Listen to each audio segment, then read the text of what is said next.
Hello and welcome back to my channel. My name is Heather and I'm a full-time reseller on both eBay and Amazon, and today I've got a haul video for you. It was a full cart day that almost never happens to me anymore. Number one, because most of the stuff I find is smalls and it's really hard to fill up a cart with smalls. Yeah, I don't know, it just doesn't happen that often for me anymore. It's really rainy today. I got rained on. It's gross. Sometimes that makes people not want to go to the thrift, which is in my advantage. So maybe that helped a little today too. I don't know. But I don't know. Maybe I look a little damp. Just ignore that. I found a great mix of stuff, some toys, some electronics, a pair of shoes even. So without further ado, let's get into all the stuff I bought. Roll the intro.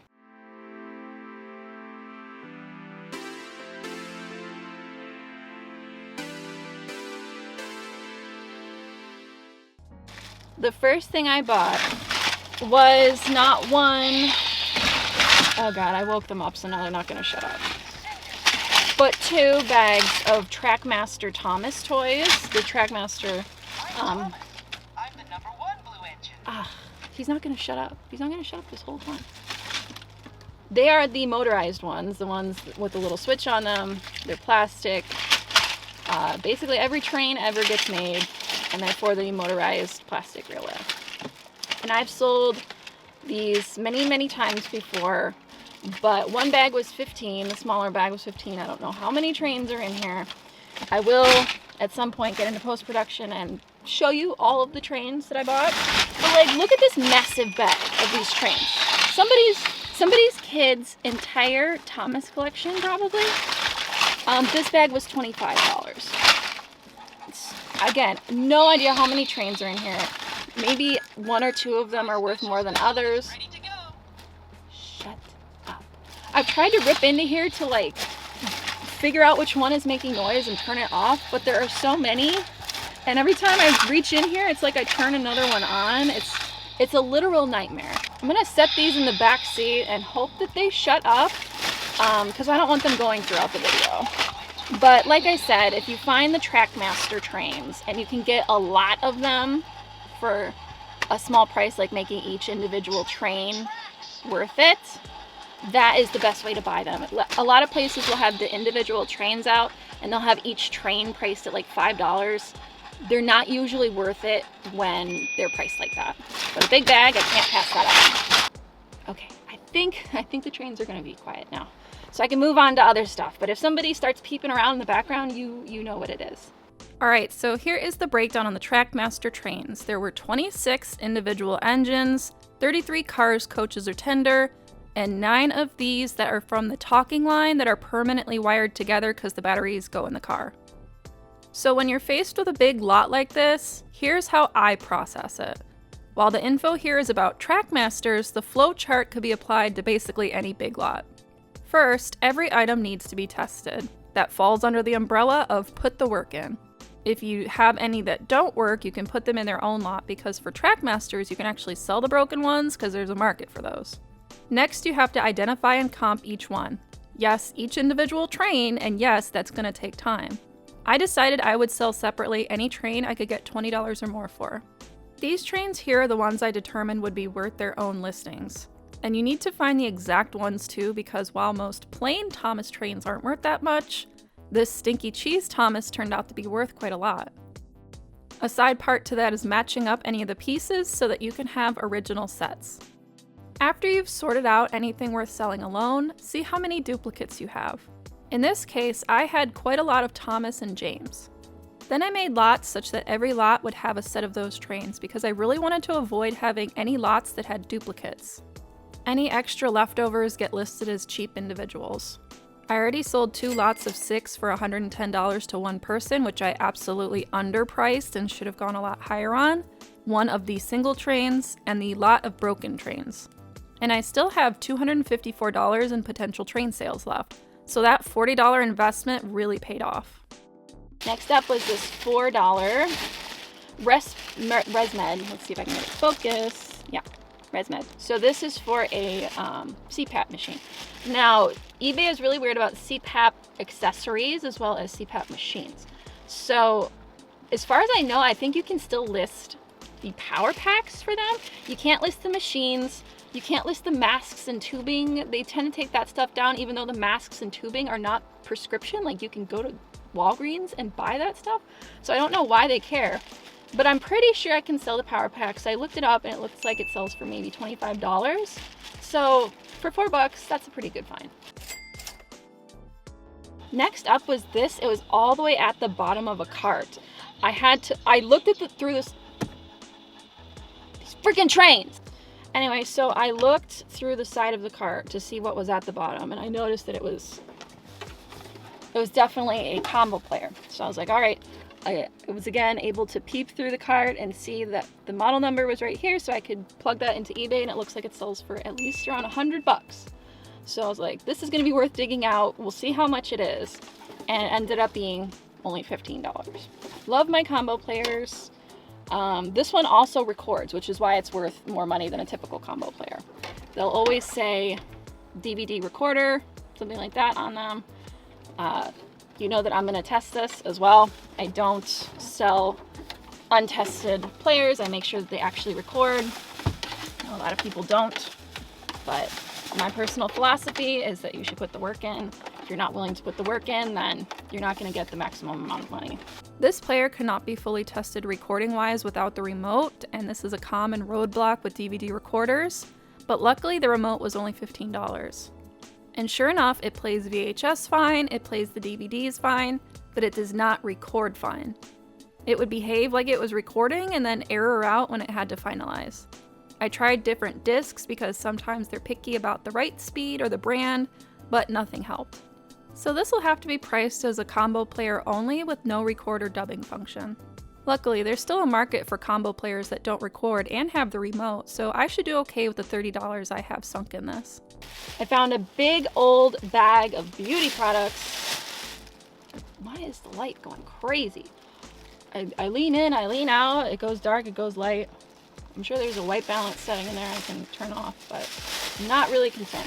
Anyway, big bag of beauty. I don't know. Some of this is better than others. These have no sales comps.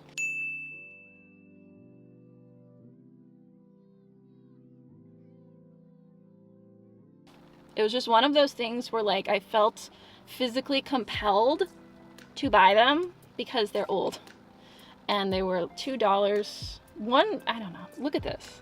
What price is that? $2 or $2.50? Because the other one is clearly like $2.50. So I think she rang them in at $2.50 each, and I figured I could sell them together for like $20 or more. There's a couple people asking high asks on them, but there were no solds. It's just one of those things where I love selling older discontinued products. So I had to pick them up like a moth to a flame.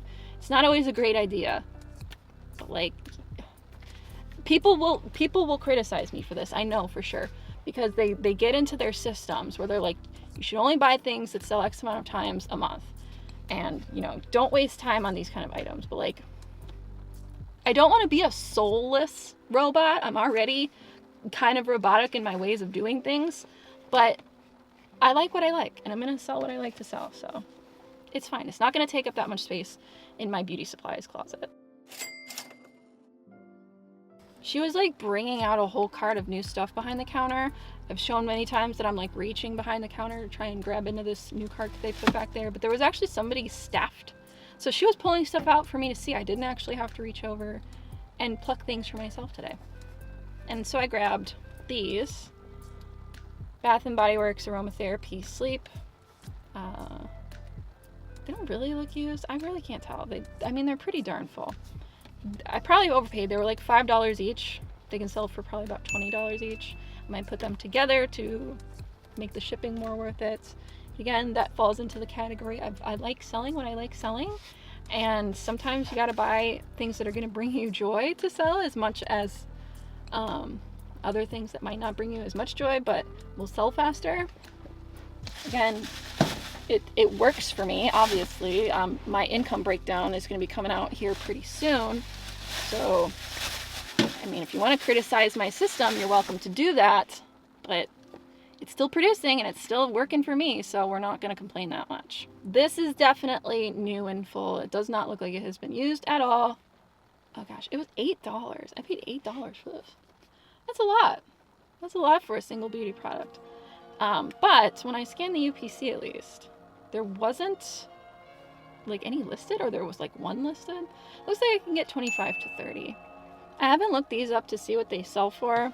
I just bought them because I personally switched to Pureology recently. And I do use one of their moisture shampoos and conditioners. I don't know if it's this one. So this might be for me. This might also be for me, but you really can't beat liters of salon brand shampoo for $6. They're both $6.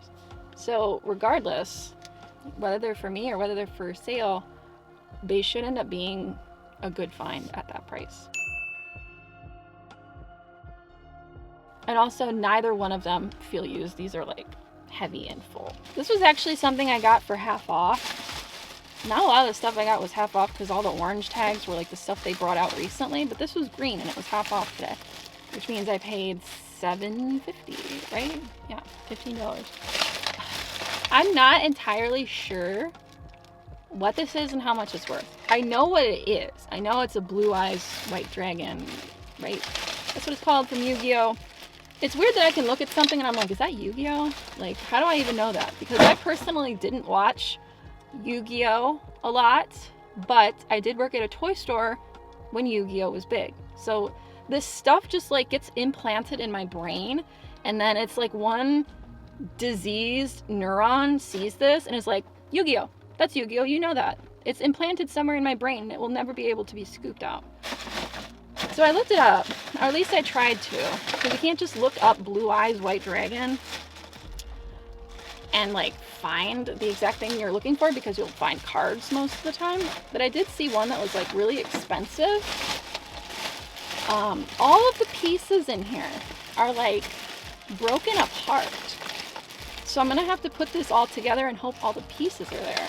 Which again, I can show you in post. I can put that together when I actually figure out which figure this is and if it's worth money. But because the preliminary search turned up like there are some figures in this scale that are worth money, I figured I would take a gamble on it for $7.50, and we will see right now. I'll put it next if the gamble was worth it. This bag was actually two separate figures, and it wasn't a Blue Eyes White Dragon, it was a Blue Eyes Ultimate Dragon. So sorry to any Yu-Gi-Oh fans I offended. This guy, though, was nowhere in my brain cells. Like, I wouldn't have recognized him as a Yu-Gi-Oh character at all. So it's a good thing he was in a bag with something I recognized. I was able to ID what figures they were and put them back together. This guy was complete, and he actually already sold for $75, but not before being asked if I'd take less. The dragon was missing the stand, a neck, and a couple of minor pieces, but based on the comps, I'm gonna ask around $100 for it. Kinda crazy in retrospect how this made it all the way to half off day and no one else recognized its value. So shout out to that one diseased neuron that remembered what Yu-Gi-Oh characters looked like and for not remembering what people's birthdays are. It wouldn't be a thrifting haul without at least one doll. $8. This is the Walking Tawny Barbie horse. Comes with all the tack and accessories which are normally missing, as well as the rider doll that goes with it. Somebody sold just the horse and tack for like, I want to say $25 or $30 or something. So again, preliminary searches on eBay looked good for what I saw. And the fact that it had all of the pieces and tack that are normally missing. Whenever you can find a doll that's completely dressed with shoes or something that has all of the original accessories, it gets me way more excited than something that's just completely devoid of all that stuff. So for $8, I was like, yes, I'm almost positive this will be a good pickup. Next was a Sony Psych alarm clock CD player. The personal CD player versions of these Sony Psychs are normally worth money. I had one in high school. I had the green one, and I miss it dearly. It was like the best thing ever. This was $8. And when I looked it up, it looks like it sells super often. I was like really surprised by the sell-through rate on this. And because of that, I decided to pick it up because it looks like it sells for $30 or more regularly. If this was something that sold for $30, but maybe like once every 3 months, I wouldn't have picked it up. So in that case, I picked this rather large for me item up because the sell-through rate was good.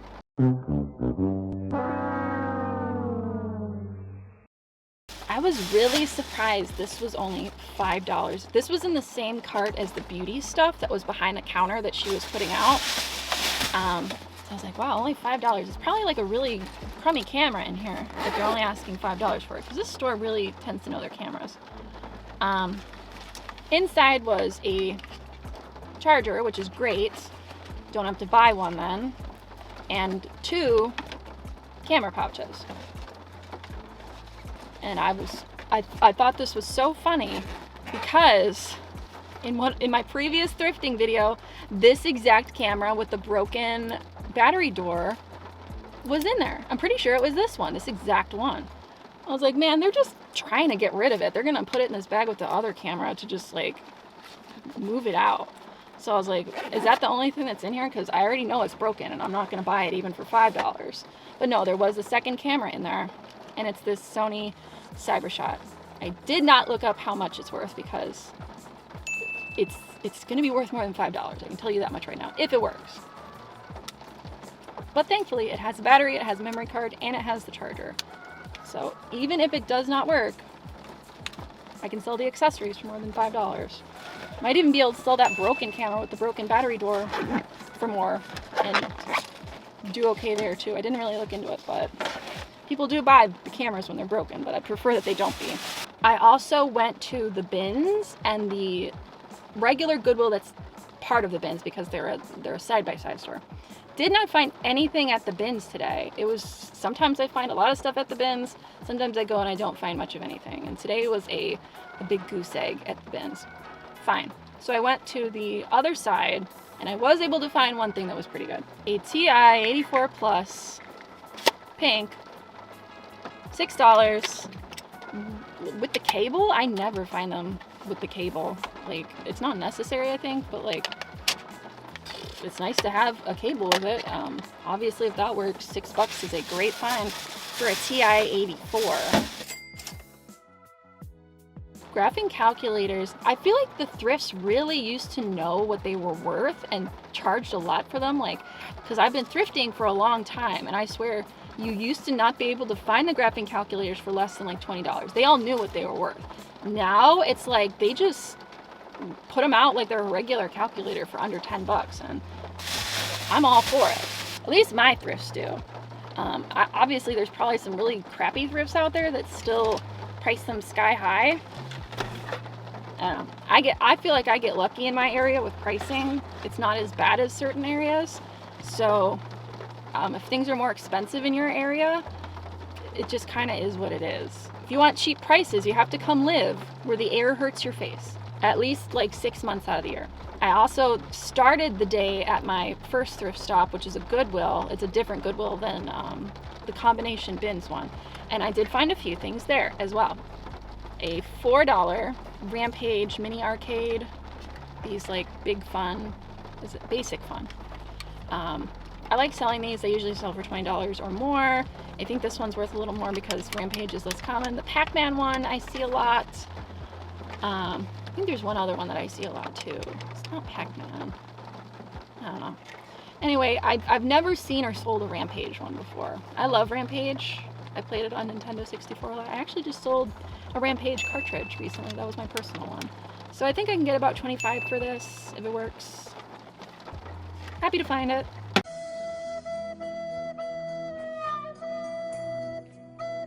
At that same thrift, I found a Build-A-Bear Princess Luna from My Little Pony.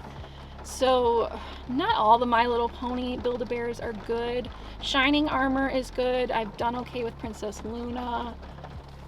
If they have their original accessories, is Songbird Serenade and Tempest still good? I've sold both of those. She doesn't have her cape. She does have her little like necklace bib thing. Her hair is not in terrible condition. I can get this up to speed really quickly. You know I'm definitely going to do the hair and make it look good. And that makes your dolls and plush toys with hair really stand out. Again, it falls into the category of Just put the work in. It's not that hard to just comb it out. I'll take it the extra step and put a straightener over it so that the hair looks really sleek and new. But no, you don't need to do that. Just comb it out. Just put a little bit of effort in. And I promise you can ask a little more money and it'll sell faster. But as with any stuffed animal, you always got to look them over for holes. With the Build-A-Bears, they like to get holes in the joints or around the hair. And this one was actually really good. She doesn't have any holes whatsoever. She passes the sniff test. You want to make sure that your stuffed animals don't smell like smoke or anything that is going to be hard to wash out, especially if it's like an electronic plush toy that you can't just chuck in the washer. But she passed all the tests. I think she's going to do 25 to 30 for me. And she was $250. Plushes keep going up in price, which sucks. You used to be able to get them basically anywhere for $1. They're all like $2 to $2.50 at the thrifts now, unless you buy them in a big bag. But I don't like to do that. But still, like $2.50 into 25. Fine. And then lastly, I bought a pair of shoes. They are the PF Flyers. I honestly didn't know what this shoe brand was until like maybe 3 or 4 months ago. When I was thrifting with my husband, and he's been really into shoes lately, and he was looking at a pair of PF Flyers. I'm like, what the heck are PF Flyers? I've never heard of them before. I'm sure shoe sellers have been onto these for a while, but like I honestly didn't know about this brand. And at first glance, they kind of like look like Chucks, like maybe they're a knockoff Chuck, but no, they aren't. They are their own thing. And these are a men's size 10.5. I tend to try and stick with men's sizes 10 and above. 12s. If something's a 12, I'm far more likely to buy it women's 8 or men's 12. Those are the most common foot sizes for men and women in America. So those tend to get like a little boost in my should I buy it or should I not. But anyway, PF Flyers. I don't know the exact brand, or not exact brand, but exact like model. But this brand has done well for my husband and I. So I decided to pick it up. The shoes at this thrift are $5.50, and it looks like I should be able to get maybe 40 and up. They're in really good shape. Like they won't require much cleaning. They're not worn down a whole lot. A rare shoe pickup for me. I like ones where I can kind of put them together and it doesn't take up a whole lot of space. And I don't have to clean them off very well. I love black shoes because they just take a lot less cleaning to get them looking good. I'm not like big on media and DVDs, but I will like just take a little quick look through them and see if any, usually I'm targeting series, like in complete series DVDs. Those sell really well. But also like weird obscure ones like this. This is still sealed. Could not find any comps on eBay, listed or sold. There's none on Discogs either, because when I searched for it on Google, Discogs came up. It looks like it's from the UK. Yeah, printed in the EU. I see that right here. So that's probably why there's no copies that I can find easily. But the DVDs at this thrift were $2.50, and it's sealed, and it's like a banned DVD that's gonna be relevant to a very specific audience, and somebody out there will probably be happy to have this for $15 or $20. So I picked it up and just popped it in the cart because, again, I will take chances on things like these with little to no data if it's cheap and it's small. And what little data I can find points to it probably will sell for a profit. And this one has the added bonus of being sealed, and sealed DVDs tend to sell for more than used ones. If this wasn't sealed, I might not have taken the chance. But again, I think I will find the one person out there that is looking for this in the United States, and I'm sure they'll be happy to have it. That's the greatest part. That's what I consider to be like something people need to be happy about for resellers existing. Everybody thinks like you're stealing from the poor, you're making things harder for people who want to find a good deal, but nobody thinks about the people who are looking for something online and they can't find it. When you want the convenience of just going on eBay and looking for something specific that you can't find anywhere near you because it's either out of print or it's from like another country and it's just hard to find, and you just want to be able to go on eBay and find it, resellers will dig this stuff up and go find it for you. and that deserves to be fairly compensated. So I'd love to do an entire video about how resellers are not evil and thrifting is not bad and just for the poor. It's in my list of things to do though. I'll get to it eventually. There was so much crap in the car that I completely missed this Buzz Lightyear that was buried in there. These 12-inch Buzz can have some crazy value depending on which one it is. So properly identifying it is a must, because some of them really aren't worth that much. This one goes by both Ultimate Talking and Power Up Buzz. He's got a translucent green suit versus the standard solid one. He's not one of the super valuable ones, but he is completely working and in relatively good shape. I paid $6 and I'm gonna ask $40. The ones that really have value are the clear ones and the one with a chrome utility belt. That one can get you over $200 or $300 in working condition. I actually sold a broken and terrible condition one of that one for $60 in October. That's how good of a bolo the chrome utility belt Buzz is. Basically, just look up any non-standard looking Buzz or any Buzz with a utility belt. And if you see low comps mixed in with high comps and yours is in good condition, ask the high comps, because a lot of people just don't know how to comp these properly. All in all, I spent about a half hour at each thrift store, maybe not even a half hour. The first thrift, I was probably only there for 20 minutes, and probably also only 20 minutes at the bins. So I guess between 20 and 30 minutes at each stop, which is less than 2 hours thrifting, and look at all the great stuff I've found. I try and keep my videos and my whole like thrifting for eBay philosophy extremely realistic. Like, sometimes you find great stuff, sometimes you don't, but this is what I found today in just one afternoon, and it's gonna make me a decent amount of money. And we've got a good mix of everything here. Like, that's why I like being an everything seller, because all of these things are worth money. But if you only sold one kind of thing, look at all the stuff you'd be overlooking. Like, if you only sell shoes, or you only sell clothes, or you only sell plush toys, or you only sell toys, you'd miss out on this combo player that you can sell for $100. You'd miss out on this digital camera that you can sell for $50 or more. You'd miss out on this stuffed animal you can sell for $25. So that's my little rant on the pros of being an everything seller. There are cons, I'm not gonna lie, but it's what works for me.